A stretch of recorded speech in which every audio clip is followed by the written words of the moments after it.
This recipe is by far like the easiest crock pot recipe that you'll probably ever come across. All you do is dump the ingredients and go about your day, and dinner is done. Boom!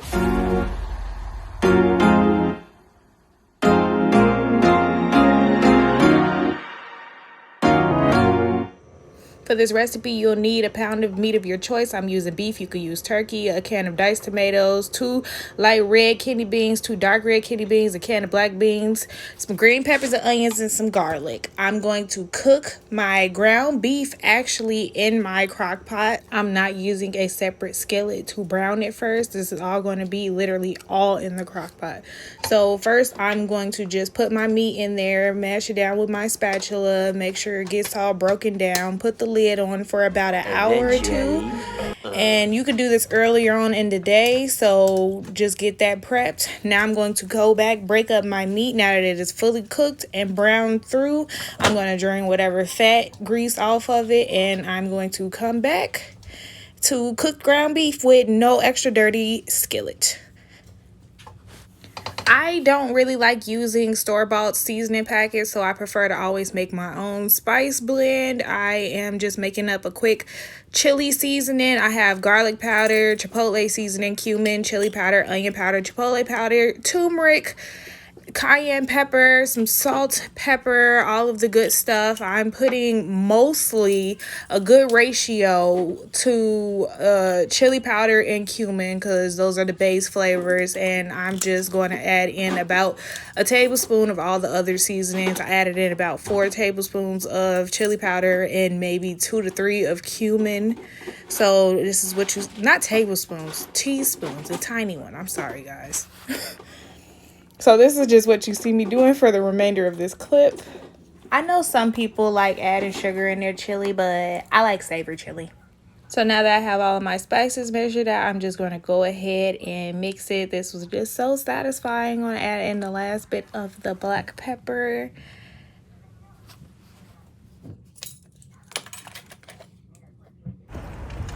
What's this? It's an art project. Okay, I like it. Picasso. Yeah, that way. So now I'm just going to take one of the spice spoons and I'm going to mix my spices together to create the perfect chili blend. Most of my cooking is low sodium because I did have blood pressure problems towards the end of my pregnancy. So I've just been trying to be more mindful of my health and my sodium intake. So now I'm going to start adding in all of the ingredients to my crock pot. I'm first going to go in with 2 cans of light red kidney beans. Then I'm going to go on with 2 dark red kidney bean cans, the can of black beans, my can of diced tomatoes. With the liquids, I'm now going to add in my chopped onion and green bell pepper. I use about a half of each. I'm going to go in with our spice mixture and I'm going to sprinkle that on top of everything. Clear out the bowl, don't waste none of it. And then I'm just going to give everything a good stir to let everybody get to know each other up in the pot, you feel me?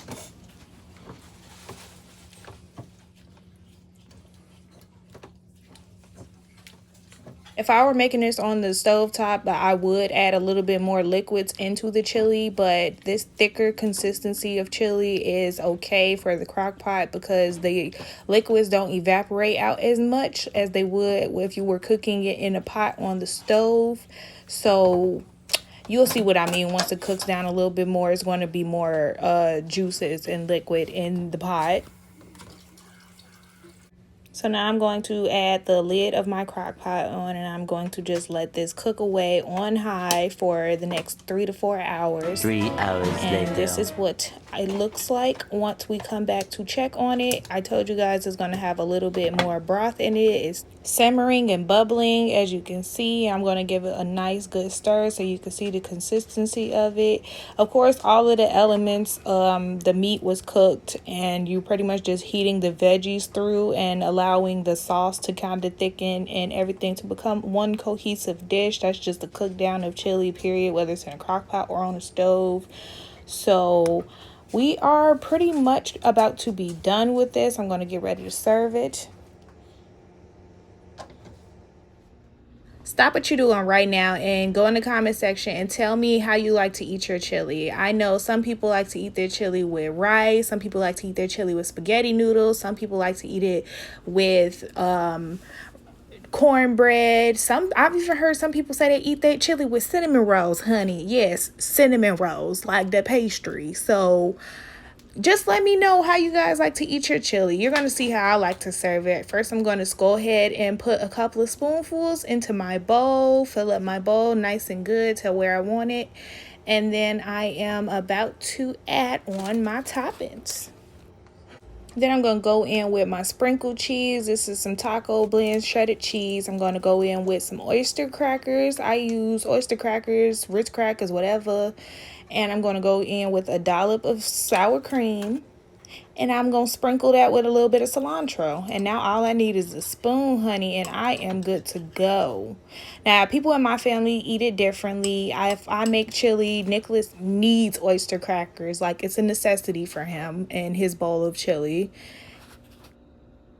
If this recipe got your mouth watering right now, please don't forget to like, share, comment, and subscribe. And stay tuned for more recipes. My mother-in-law actually enjoys eating my chili like this with cheese and sour cream, a little bit of cilantro. She usually likes chili cheese Fritos or corn chips in general, like Doritos with it. This is the next day. I had some leftover chili on top of some fries with some cheese. You feel me? Chili cheese fries. Never go wrong. Always a second day must for me with chili. And then this is another must for me, chili cheese dogs. And then I put some more chili on top of tater tots with cheese and chili. It was so good.